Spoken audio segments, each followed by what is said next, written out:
1 Samuel 13.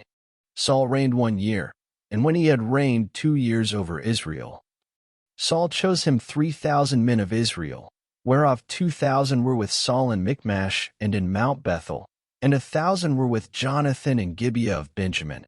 And the rest of the people he sent every man to his tent. And Jonathan smote the garrison of the Philistines that was in Geba, and the Philistines heard of it. And Saul blew the trumpet throughout all the land, saying, Let the Hebrews hear. And all Israel heard say that Saul had smitten a garrison of the Philistines, and that Israel also was had an abomination with the Philistines. And the people were called together after Saul to Gilgal. And the Philistines gathered themselves together to fight with Israel, 30,000 chariots, and 6,000 horsemen, and people as the sand which is on the seashore in multitude. And they came up, and pitched in Michmash, eastward from Bethaven. When the men of Israel saw that they were in a strait, for the people were distressed, then the people did hide themselves in caves, and in thickets, and in rocks, and in high places, and in pits. And some of the Hebrews went over Jordan to the land of Gad and Gilead. As for Saul, he was yet in Gilgal, and all the people followed him trembling. And he tarried 7 days, according to the set time that Samuel had appointed. But Samuel came not to Gilgal, and the people were scattered from him. And Saul said, Bring hither a burnt offering to me, and peace offerings. And he offered the burnt offering. And it came to pass, that as soon as he had made an end of offering the burnt offering, behold, Samuel came, and Saul went out to meet him, that he might salute him. And Samuel said, What hast thou done?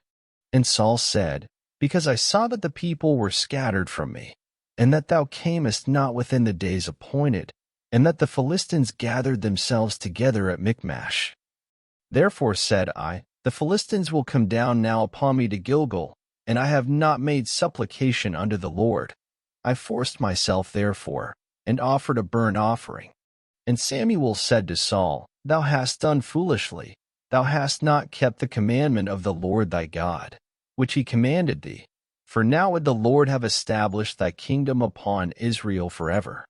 But now thy kingdom shall not continue. The Lord hath sought him a man after his own heart, and the Lord hath commanded him to be captain over his people, because thou hast not kept that which the Lord commanded thee.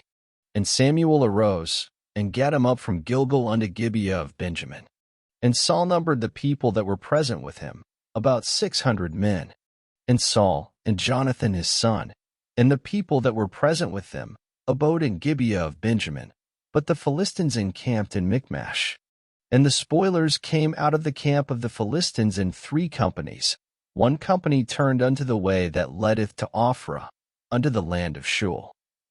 And another company turned the way to Betharon, and another company turned to the way of the border that looketh to the valley of Zeboim toward the wilderness. Now there was no smith found throughout all the land of Israel, for the Philistines said, Lest the Hebrews make them swords or spears. But all the Israelites went down to the Philistines, to sharpen every man his share, and his coulter, and his axe, and his mattock. Yet they had a file for the mattocks, and for the coulters, and for the forks, and for the axes, and to sharpen the goads. So it came to pass in the day of battle, that there was neither sword nor spear found in the hand of any of the people that were with Saul and Jonathan, but with Saul and with Jonathan his son was there found. And the garrison of the Philistines went out to the passage of Michmash. Thank you for listening. Up next, 1 Samuel 14.